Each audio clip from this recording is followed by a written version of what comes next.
प्रिय MA previous की छात्राओं, पिछली क्लास में मैंने एमए के द्वितीय प्रश्न पत्र हिंदी साहित्य के इतिहास को समझने के क्रम में पृष्ठभूमि के रूप में हिंदी साहित्य के इतिहास में निहित इतिहास की अर्थवत्ता, चूँकि साहित्य भाषा के बिना संभव नहीं है, इसलिए हिंदी के भाषा के विकास पर चर्चा की थी। तुम लोगों को ऐसा लग रहा होगा कि सीधे सीधे जो पाठ्यक्रम में बात निहित है उसको अभी तक पूरी तरह से मैंने स्पर्श नहीं किया।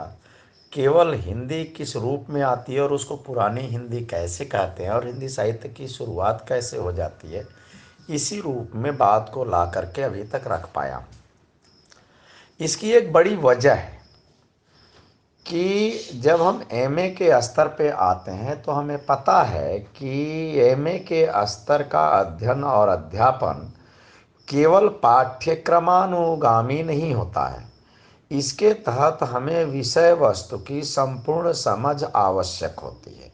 यहाँ सूचनाएं ज्ञान नहीं है, बल्कि विश्लेषण, उसकी परख और समझ ज्ञान है, जो शोध की प्रवृत्ति को और आगे बढ़ाती हैं और तथ्यों को और अधिक विस्तृत रूप से समझने के लिए प्रेरित करती हैं। और अब तक की मेरे इस व्याख्यान श्रृंखला ने यह बता दिया होगा। इसी श्रृंखला के अंतर्गत मैंने जहाँ पर पिछली बार छोड़ा था वहीं से पुनः शुरू करता हूँ। मैंने भाषा के विकास या हिंदी भाषा के उद्भव के संदर्भ में अतीत की यात्रा की थी।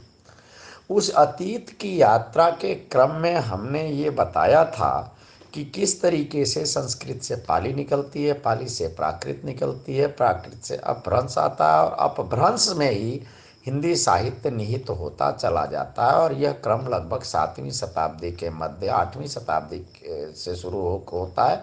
वहाँ पर नहीं भी शुरू होता तो 8वीं शताब्दी के मध्य में हिंदी साहित्य अपने पुराने स्वरूप में मिलना शुरू हो जाता है। इस क्रम में मैंने आगे बढ़ने से पहले मैं एक बात और स्पष्ट करना चाहता हूँ कि इस क्रम में मैंने रामविलास शर्मा की चर्चा की थी और रामविलास जी ने इस पूरी प्रक्रिया का खंडन करते हुए यह कहा था कि अब तक जो भाषा वैज्ञानिक इस दृष्टि से भाषा के विकास को देखते आए हैं, इसको मानना बहुत उचित नहीं होगा। भाषा विज्ञान के प्रश्न पत्र वाले इसको और बेहतर समझाएंगे, चूँकि यह थोड़ी सी बात हमारे प्रश्न पत्र से जुड़ती है, इसलिए अति संक्षेप में हम इसको बताएंगे। उनका एक बहुत महत्वपूर्ण तर्क है कि आप कर क्या रहे हैं कि भाषा के भीतर उन तत्वों को खोज रहे हैं जो आज वर्तमान भाषा में हैं और उनका उत्स कहीं न कहीं से प्राचीनतम भाषाओं में निरंतर मिलता चलता जाता है। उसके स्वरूप को रूपायित और रेखांकित करते हुए आकर के बताते हैं कि इस तरीके से भाषा का विकास हुआ, इस भाषा से इस भाषा का जन्म हुआ, इस संबंधित भाषा से इसका हुआ और फिर अंततः यह आज जो भाषा का स्वरूप उपस्थित है वो हुआ। एक उदाहरण से मैं उनकी बात को यूं समझाना चाहता हूं कि जैसे आज मान लो केवल 2000 वर्षों का इतिहास है हमारे पास खड़ी बोली का, तो खड़ी बोली आज जो है साहित्यिक भाषा के पद पर प्रतिष्ठित होती है। खड़ी बोली को साहित्यिक भाषा के पद पर प्रतिष्ठित होने के कारणों की पड़ताल तुम लोगों ने बीए थर्ड ईयर में अवश्य कर लिया होगा, जब वहाँ से हम आधुनिक हिंदी साहित्य के इतिहास का अध्ययन करते हैं। तो आधुनिक हिंदी साहित्य के इतिहास में खड़ी बोली का प्रयोग फोर्ट विलियम कॉलेज की स्थापना के बाद से किस तरीके से शुरू होता है, उसमें ईसाई मिशनरियों की कितनी बड़ी भूमिका होती है। इतना ही नहीं, बाबू अयोध्या प्रसाद खत्री ने किस प्रकार से खड़ी बोली का आंदोलन चलाया था, उसकी चर्चा आकर के देखने को मिलती है, जिसका नतीजा ये निकलता है कि आधुनिकता बोध को व्यक्त करने वाली भाषा खड़ी बोली हिंदी बनती है। अब यहाँ एक चीज बाद में वह मानकीकृत होती है और मानकीकृत होने के बाद छायावाद उसकी चुनौतियों का सामना होता है। गद्य की विविध विधाओं का विकास खड़ी बोली हिंदी में ही होता है और हिंदी भाषा का पर्याय एक तरीके से साहित्यिक भाषा ही नहीं, हिंदी भाषा के पर्याय के रूप में खड़ी बोली हिंदी आती है। जबकि खड़ी बोली को तुम देखोगी तो ये अमीर खुसरो के जमाने से ही खड़ी बोली मिलता चली आती है। कबीर के यहाँ अन्यत्र मिल जाती है, यत्र तत्र रूप खड़ी बोली के छोटे मोटे तुमको आदिकालीन साहित्य में भी कहीं न कहीं मिल जाएंगे।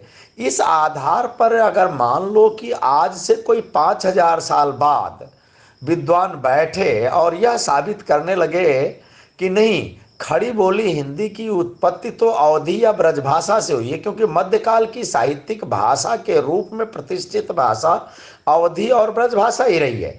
और उन स्रोतों को खोजना शुरू करें जो अवधी और ब्रजभाषा में और खड़ी बोली में समानता है, उससे इस उद्भव को साबित करे कि इन भाषाओं से निकली है, तो यह औचित्यपूर्ण नहीं होगा।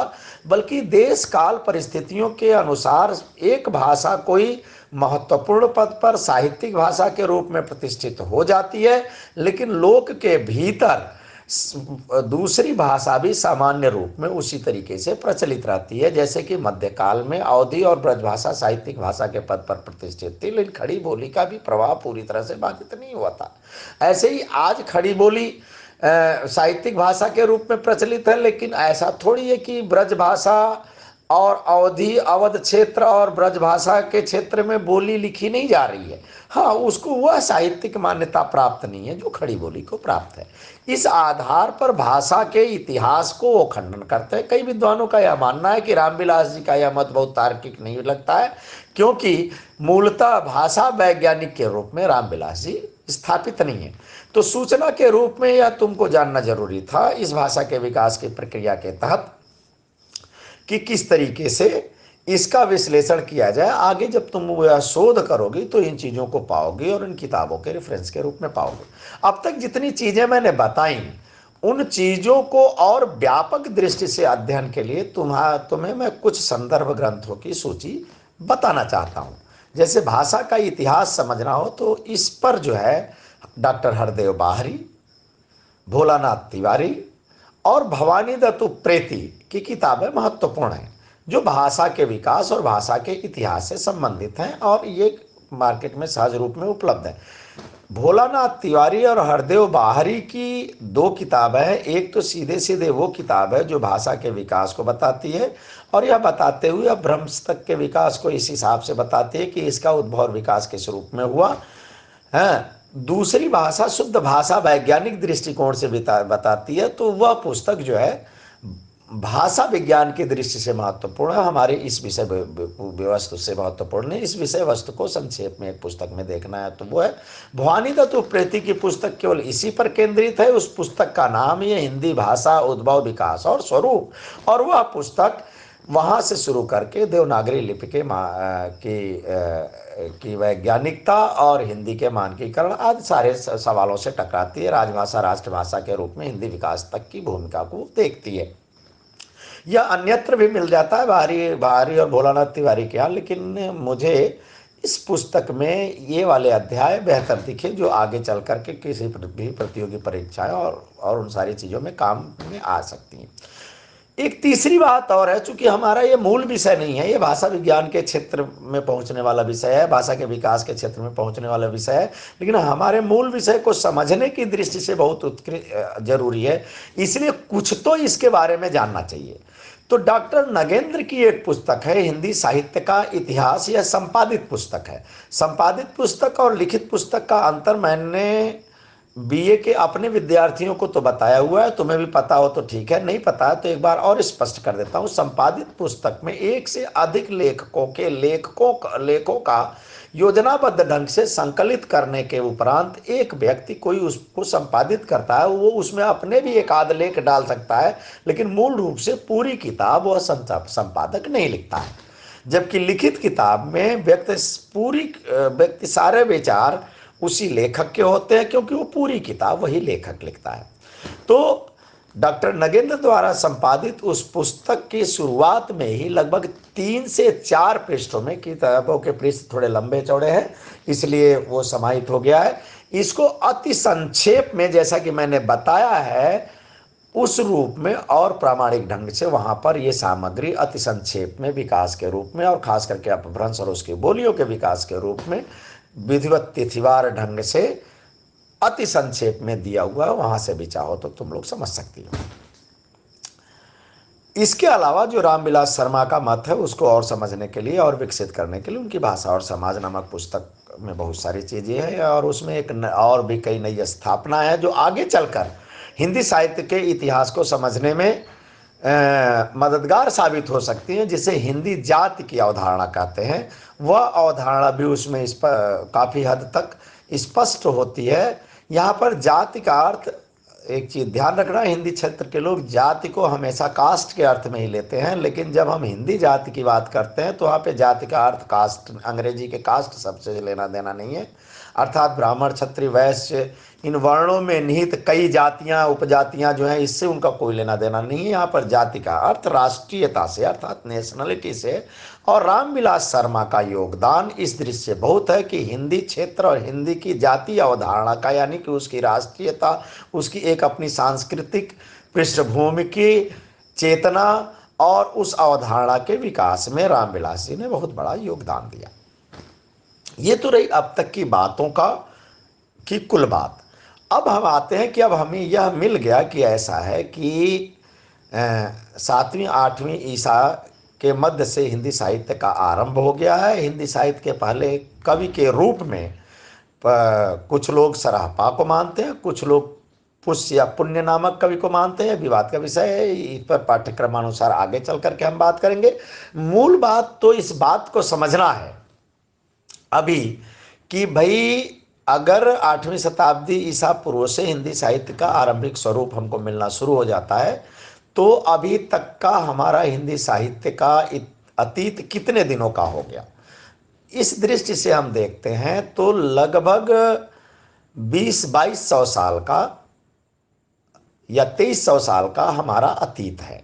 अब इस अतीत में जितना भी साहित्य लिखा गया है 2200-2300 साल में, उसमें सभी को हिंदी साहित्य में क्या समावेशित किया जा सकता है?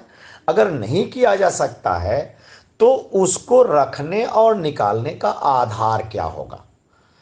उसको रखने और निकालने के लिए एक विवेक की आवश्यकता होगी। तुलसीदास ने बहुत पहले ही कहा है कि जब भी कोई चीज़ हम देखते हैं तो उसका संग्रह और उसमें जो भी फालतू की चीज़ें हैं तो उसको निकालने का हम प्रयास करते हैं, लेकिन कहीं ऐसा न हो कि इस प्रक्रिया में महत्वपूर्ण चीज़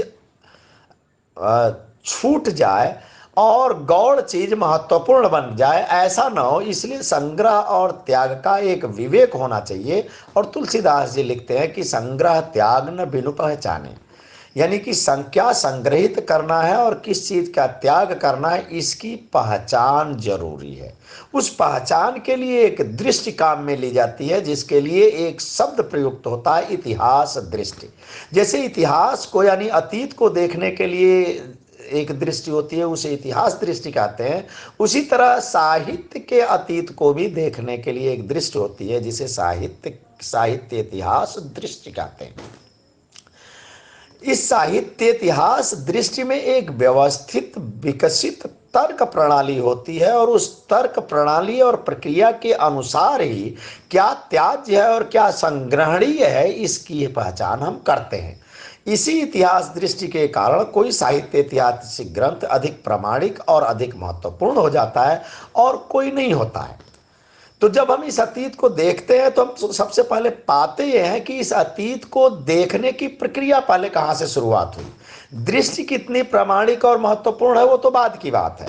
उस दृष्टि से हम जाते हैं तो हमें यह देख करके आश्चर्य होता है कि हिंदी साहित्य के इतिहास लेखन की प्रक्रिया की दृष्टि से इसका आरंभ एक ऐसे व्यक्ति को जाता है जो हिंदी भाषी क्षेत्र का नहीं था, लेकिन हिंदी भाषा और साहित्य का विधिवत और गहन अध्ययन किया था।